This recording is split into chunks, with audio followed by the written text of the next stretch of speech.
Dilansir dari gurubisa.com pada hari Selasa tanggal 22 Februari kemarin.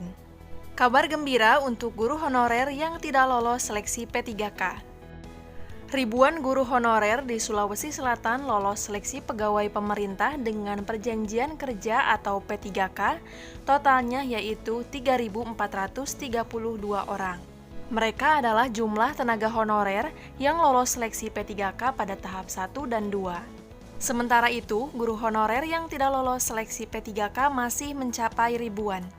Kepala Badan Kepegawaian Daerah atau BKD, Sulawesi Selatan, Bapak Imran Jauji, menyampaikan kepada jpnn.com pada hari Selasa tanggal 22 siang.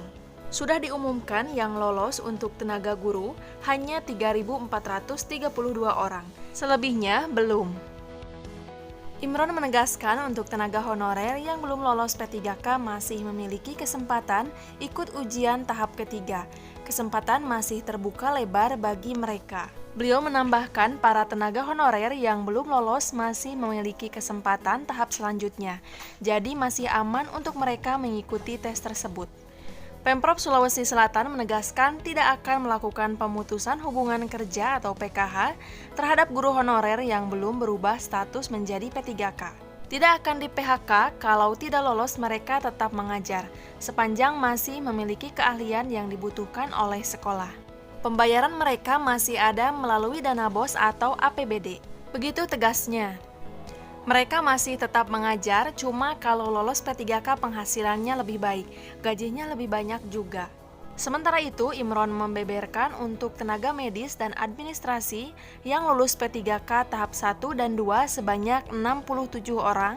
Ada juga non-guru, tetapi tidak banyak. Dan yang lolos cuma 67 orang. Dari ribuan yang ikut tes, memang yang dibutuhkan sedikit untuk tenaga medis dan administrasi. Begitu terangnya. Bagi yang tidak lolos, mereka juga tetap mendapatkan peluang nantinya. Sama juga dengan tenaga guru, yang tidak lolos pasti tetap kerja, hanya saja gajinya berbeda dengan yang lolos P3K.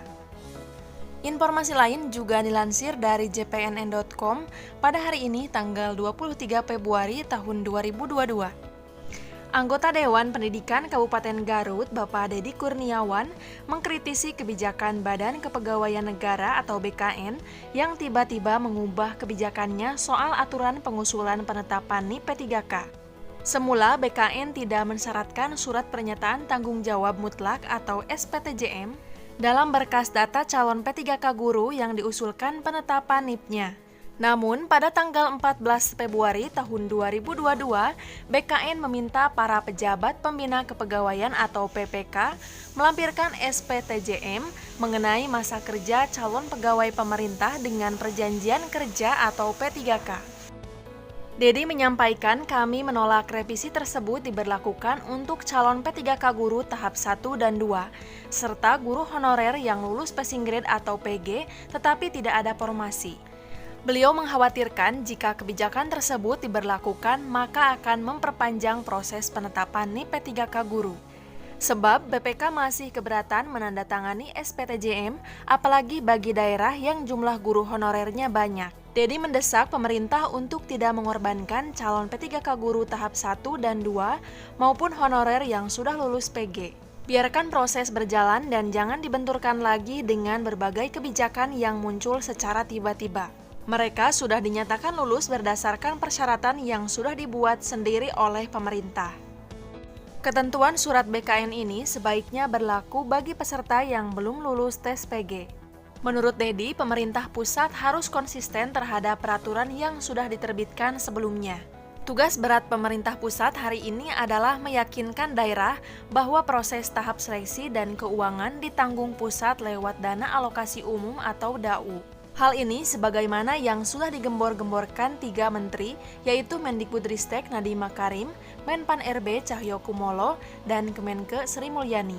Sebab fakta hari ini di lapangan masih banyak Pemda yang menyatakan bahwa dana untuk P3K guru tidak ada, bahkan semua daerah DAU-nya turun. Dedi menyampaikan yang menjadi pertanyaan sebenarnya, dananya sudah ada atau belum? Kalau ada, mengapa proses pengadaan P3K tahun 2021 ini panjang dan berliku?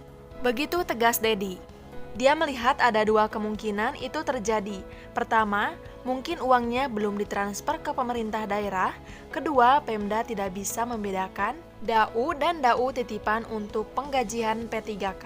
Hal ini, kata Dedi, harus diperjelas karena Sekretaris Ditjen GTK Kemendikbudristek Ibu Nunuk Suryani mengatakan dana gaji 8.800 P3K guru di Garut sudah ditransfer. Sementara baik Pemkab maupun DPRD Garut kompak mengatakan dana itu tidak ada.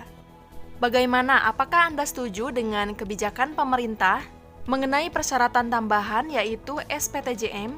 Untuk Anda yang sedang menunggu jadwal seleksi P3K, baik seleksi P3K tahap 3 maupun seleksi P3K tahun 2022, penting untuk diketahui mengenai peraturan P3K terbaru dan sudah pernah saya bahas di video sebelumnya. Anda bisa melihatnya di link video di atas ini. Untuk informasi lebih lengkapnya mengenai rekrutmen CPNS dan P3K, sudah sering saya bahas di video sebelumnya. Anda bisa melihatnya di playlist info CPNS dan P3K. Supaya tidak ketinggalan update informasi penting lainnya, jangan lupa untuk mengklik tombol subscribe dan nyalakan tombol loncengnya agar mendapatkan notifikasi setiap saya mengupdate informasi. Semoga bermanfaat. Wassalamualaikum warahmatullahi wabarakatuh.